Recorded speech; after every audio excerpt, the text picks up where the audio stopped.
Hello বন্ধুরা, আমি Rubina lifestyle তোমাদের সামনে চলে এসেছি আজকে ছোট্ট একটা নিউ ব্লগ নিয়ে।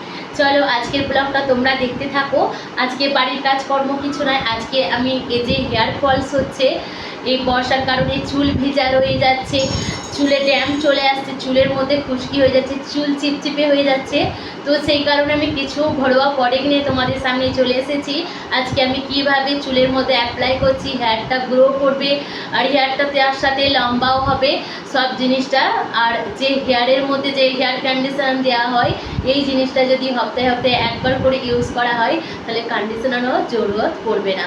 তো চলো আজকের ভিডিওটা তোমরা দেখতে থাকো, স্কিপ করে কেউ যাবে না। কিভাবে চুলের মধ্যে অ্যাপ্লাই করছি চলো বন্ধুরা তোমরা দেখো। চলো বন্ধুরা কী কী দিয়ে বানাচ্ছি চলো তোমাদের সঙ্গে সবটা শেয়ার করি। প্রথমে নিয়েছিলাম হানি, তারপরে নিয়েছিলাম মেথি। মেথিটা আমি রাতে ভিজিয়ে রেখেছিলাম।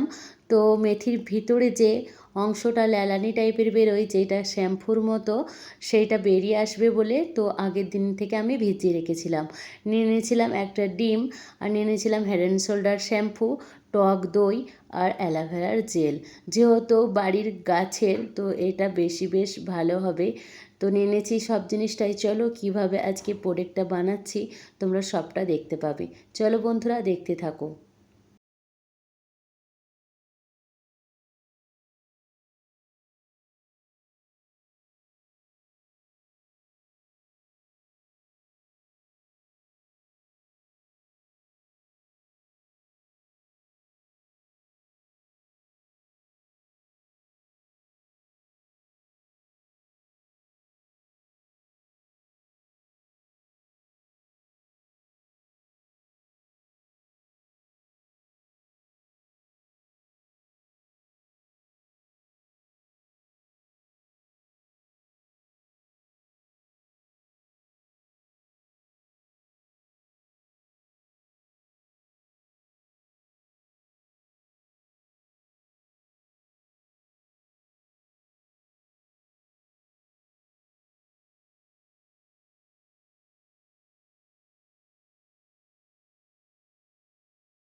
10 মিনিটের মতো রেখে দিয়ে তারপরে চলে এলাম চুলের মধ্যে অ্যাপ্লাই করব বলে। মেয়েকে বললাম রেডি হয়ে নাও, যেহেতু মেয়ের চুলে ইউজ করব তো মেয়েকে ডেকে নিলাম।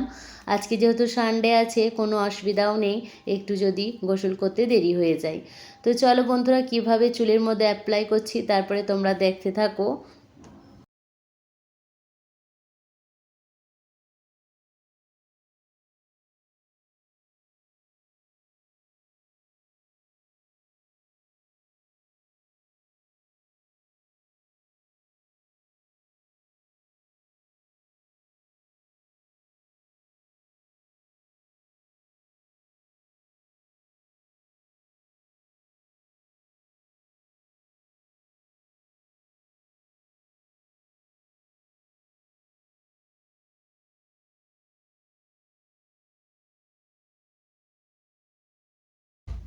আর এই জিনিসটা বন্ধুরা প্রোডাক্টটা যে বানিয়েছি সেটা মাথার ভিতরে বেশি করে দিতে হবে, যেহেতু চামড়ার মধ্যে যাতে ঢুকে যায়। চুলের ডগার দিকে বেশি না দিলেও চলবে, যাতে গোড়াটা মজবুত হয় আর ড্যাম পড়াগুলো। আর প্লিজ বন্ধুরা, আমার পাশে আমার মেয়ে ছিল, একটু আওয়াজ চলে যাচ্ছে, প্লিজ বন্ধুরা তোমরা একটু ইগনোর করবে, যেহেতু বাচ্চা ছেলে একটু পাশে আছে ভয়েস দেওয়ার সময়, তো এই কারণে একবার ওর কিছু আওয়াজও চলে যাচ্ছে। তারপরে চলো মেয়ের চুলে লাগাতে থাকি, তোমরা দেখতে থাকো। চলো ততক্ষণ করতে আমি আসছি। মেয়ে পুরো স্নান টান করে গোসল করে তারপরে তোমাদের সামনে আবার নিয়ে আসবো, কেমন লাগছে তারপরে তোমরা দেখতে পাবে। চলো বন্ধুরা আমি আসছি।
চলো বন্ধুরা, আধা ঘন্টা হয়ে গেছে, যেহেতু মেয়ের মাথায় রিপ্লাই করেছিলাম চুলের মধ্যে। চলো, গোসল করা হয়ে গেছে, তো চলো এবার দেখা যাক চুলটা কতটা সুন্দর লাগছে আর কতটা সিল্কি হয়েছে। চলো তোমাদের সঙ্গে এবার শেয়ার করছি, চলো দেখতে থাকো। তারপরে মেয়ে গোসল করে চলে এসেছিলো। চলো চুলটা এবার আমি একটু মুছে ঝেড়ে দিই, তারপরে তোমরা দেখতে পাবে কতটা সুন্দর লাগছে। তো চলো বন্ধুরা, দেখতে পাচ্ছ এখান থেকে নিয়ে বোঝা যাচ্ছে এখনই যে চকচক করছে চুলটা, আর খুব সুন্দর নরমও হয়ে গেছিলো, খুব ভালো একটা গন্ধও বেরোচ্ছিলো। তো দেখো বন্ধুরা কত সুন্দর চুলটা, কিন্তু বেশ জোটও পড়েনি একদম, যে ছাড়ানোর জন্য কষ্ট হচ্ছিল, খুব সুন্দরভাবে ছেড়ে গেল, আর খুব সুন্দর চুলটা সিল্কি হয়ে গেছে, আর খুব সুন্দর চকচকও করছে। আমাকে তো খুব ভালো লাগছে দেখে, বেশি ভালো লাগছে যে গন্ধটা বেরোচ্ছে, সেইটা বেশি সুন্দর লাগছে। তো চলো ভালোভাবে মাথাটা আঁচড়ে দিচ্ছি যাতে আর একটু বেশি ভালো লাগে। চলো বন্ধুরা, আজকের ভিডিওটা এখানেই স্টপ করছি। যদি ভালো লেগে থাকে প্লিজ লাইক কমেন্ট শেয়ার করে দেবে, আর প্লিজ বন্ধুরা একটা ছোট্ট করে কমেন্ট বক্সে কমেন্ট করে জানিও কেমন লাগলো আজকের আমার এই প্রোডাক্টটা বানানো। আর দেখতে পাচ্ছ কত চকচক করছে, তোমাদের সঙ্গে সামনে থেকেও একবার ঘুরে দেখিয়ে দিচ্ছি। আসছি বন্ধুরা, বাই, ভালো থেকো, সুস্থ থেকো, টাটা।